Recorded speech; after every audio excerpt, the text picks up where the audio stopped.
呢場比賽係2018湯姆斯杯，林丹作為最強3單出場，迎戰年僅16歲嘅印度神童阿森。此時比賽進入第3局決勝局，林丹大比分領先，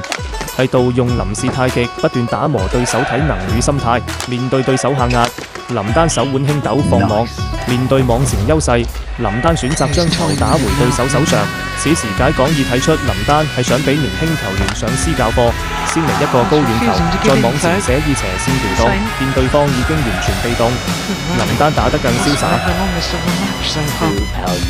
大概係上課上嚟啦。